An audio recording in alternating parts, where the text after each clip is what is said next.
อันนี้อีเมย์เพิ่นกินบ่ได้เนาะเพิ่นว่าหมูหลายๆขายแต่ลูกกิน4ตัวมื้ออื่นสิกินงวดตัวนึงเด้อสบายดีไอ้น้องยูทูบเพิ่นทุกคนเด้อมาเด้อเบียร์นี่มากินได้อันนี้มื้อเฮือนน้องไส้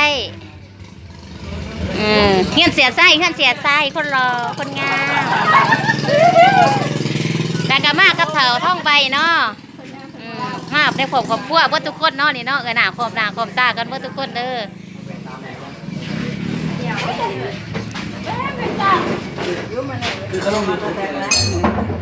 เป็นจะได้เนาะแสบบ่กินพันแสบบ่ทั้งแสบทั้งหวานอร่อยไหมทางนั้นเด้เป็นจะได้กินหมูนี่แสบบ่วัดตัวที่4แล้วนี่ยังสีมีโครงการมาอีกแล้วนี่ยังแบตั้งพูดบนยังกินเลือดยังกินเลือดอยู่เขายังเฮ็ดทางหลังเด้อจังได๋สิไปให้เบิ่งมาได้ไฟบ่ได้กินดิเสียใจกินเพื่อน้ำไอ้น้องบ่ทุกคนเด้ออันนี้เด้อจะได้เนาะวันนี้มีโอกาสในมาเยี่ยมยามทางเมืองหนองงามแพงสารบัญเนาะพี่น้องมาเด้อมันมาซื้อน้ำกันแต่ว่าบทมีโอกาสเราโดนเทือมาเทือนึงเนาะก็ฝากติดตาม2ไม้เขาเนาะเลยยังเป็นมือใหม่อยู่เนาะแต่เหมือนมีโอกาสมาเยี่ยมยามมาทางพวกฮักแม่ไทยหลายทานแซ่บอยู่บ่หลายอย่างเนาะแล้วมีการติดตามกันหลายต่อไปอีกเนาะเดี๋ยวเปิดกล่องเป็นเบิ่งได้เลยให้เบิ่งได้เลยต่อกันไปเนาะอันนี้นี่ไอ้น้องเฮาเนาะนี่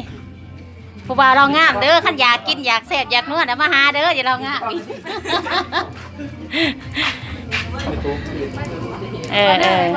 มาเด้อ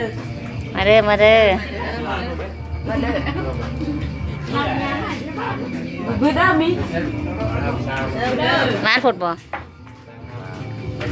เป็นเหมือนพอดีเลยย่างอยู่นี่ผู้บ่าวอาหารนี่ผู้บ่าวอาหารแรกได้ผู้บ่าวอาหารอันนี้เป็นยังเนาะนี่เนาะเขาสอบถามเนาะพี่น้องทาง Facebook เพิ่นอยากรู้ทางบ้านเดี๋ยวเป็นเซนไหมมันเป็นยังเนาะอันนี้บ่อันนี้มันขัวหมูพัดหมูเป็นประเภทแบบไรเนาะประเภทพัดเนาะไอ้น้องกินน้ำกันก็แซ่บผู้เฮ็ดก็แซ่บ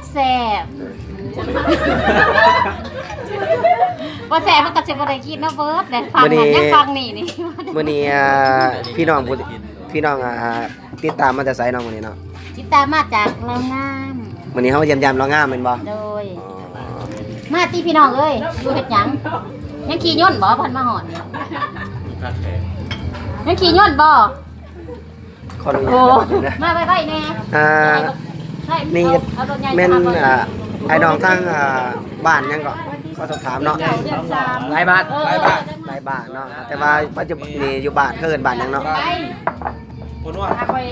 บ้านพอนวลเนาะเมืองนั่นแหละใช่มาบ้านเนาะก็เป็นแหล่งท่องเที่ยวของประเทศลาวเฮาอีก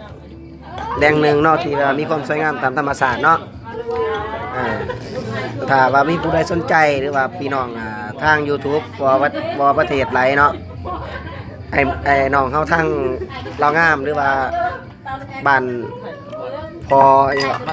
บ้านพอนวลเฮายินดีต้อนรับเนาะก็เชิญๆเนาะมื้อนี้ก็หลายทานมาพร้อมกันเนาะโอเคอันในหน้าตาผู้รอคนรอเพื่อนเนาะพี่น้องจำไม่ได้ตรงนี้ไม่ได้ลูกสาวอะไรงามเสียได้ต้องกินมือนี่มาจะเอาลูกสาวมานั่งรอประจักษ์สิว่ามื้อนี้ก็บ่มีหยังหลายเนาะก็มันมีการสังสรรค์กันหน่อยนึงคือบุญบาทประจำปีเนาะพี่น้องฝากติดตาม2หน่อยเด้อเอาไปบายทางพี่น้องทางบ้านเนาะเนี่ยสบายดีสบายดีบ๊ายบายไม่กินน้ำกันกสิฝากไว้ซ้ำนี้ก่อนเนาะขอสร้างสรรค์ได้เดี๋ยวสิขออนุญาตสร้างสรรค์เพิ่นก่อนเนาะ ภาพพี่น้อง ตั้ง ตั้ง เ พี่น้อง นั่งเก็บของใส่ได้ เจ้าภาพ จะกินเดี๋ยวมา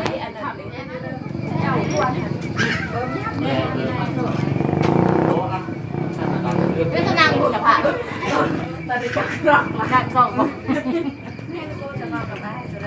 มาแล้วน่ะที่เราลองทานถูกกับต้นตาลถูกกับปลามาก